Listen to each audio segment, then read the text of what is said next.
by deploying the technology in a particular way. So what we call provable fair gaming, so people don't get defrauded from their cash.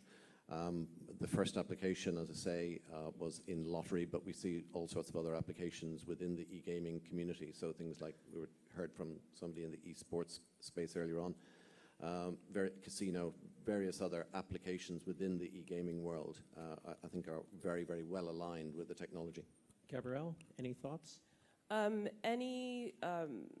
Anywhere where there are heavy assets that could be managed digitally or that could replace a very heavy paper-based manual process, like law. Any type of legal process for e-discovery. In other words, using the technology to replace any type of heavy paper-based process, which could be exchange of documents, which could be management of IP rights. So there's a big opportunity in the music industry to manage those types of rights where you could trade those assets in a peer-to-peer way without a third-party intermediary. Philip? Yes, I mean, they're all fair answers and good answers, and I think that probably describes the next phase of the market's evolution. But I think if we go further than that, really, the answer is wherever your imagination takes you. And this is what most of the audience here are all about, where the killer apps are yet to be discovered.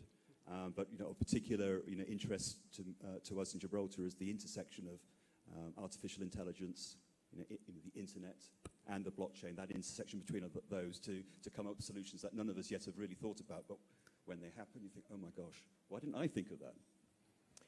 I'm going to leave with shipping, logistics, healthcare, pharmaceuticals, and last but not least, there's actually a consortium, our law firm is part of it, of over 20 global law firms that are focused on using blockchain in the law.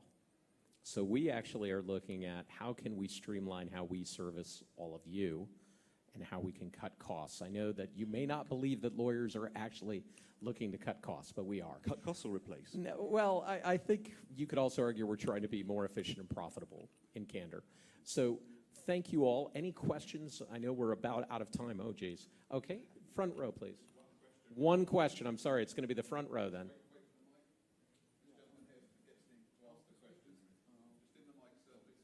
Hello, I'm Joseph Kusley from Switzerland.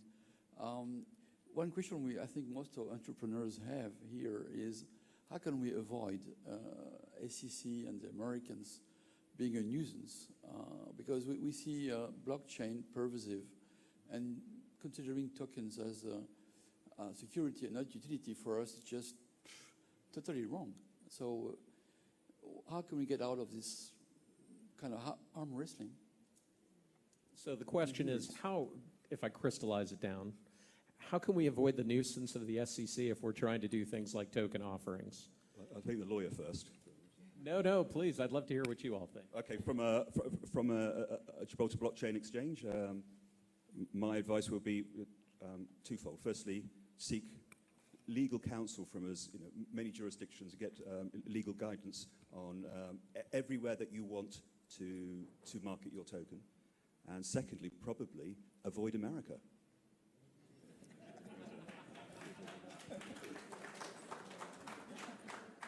Other comments?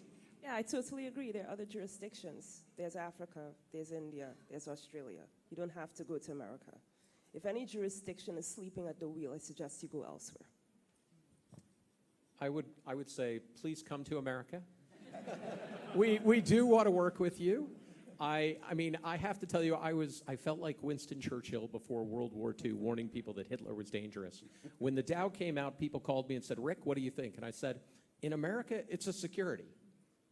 And people said, well, how do you figure? It's not a corporation. I said, either is a limited partnership. Hedge funds are LPs. It's a security. And they said, well, but it's a utility token. And I said, the SEC won't care. So when the Dow report came out, I stopped looking like Winston Churchill before World War II warning people. People said, okay, you got it right. How do we fix it? And we were telling people, do it as a security. You can do a Reg D. Filecoin raised over $150 million in a Reg D offering of a security token to accredited investors. We are helping people do Reg A offerings now, registered offerings of tokenized securities that will raise up to $50 million in America. Having been in a number of startup companies, I can tell you, $50 million, $150 million, I'll take it if I'm a private company. So there are ways to do it, but you have to think about how you're going to do it in a compliant fashion, and you're going to have to talk to the regulators about it. Yeah, I mean, securitized tokens, the security token industry is the one that's going to be the next growth area. But I think, ICO issuers have to be realistic. And as I said, there are solutions for security tokens. They will come, and it will be the next big focus for many of us here, within this room, including us as an exchange. But try not to backward engineer your token as a utility, because, as Richard was saying, it doesn't work. Thank you all. We will be available for questions after the panel, but thank you to all my fellow panelists and to all of you.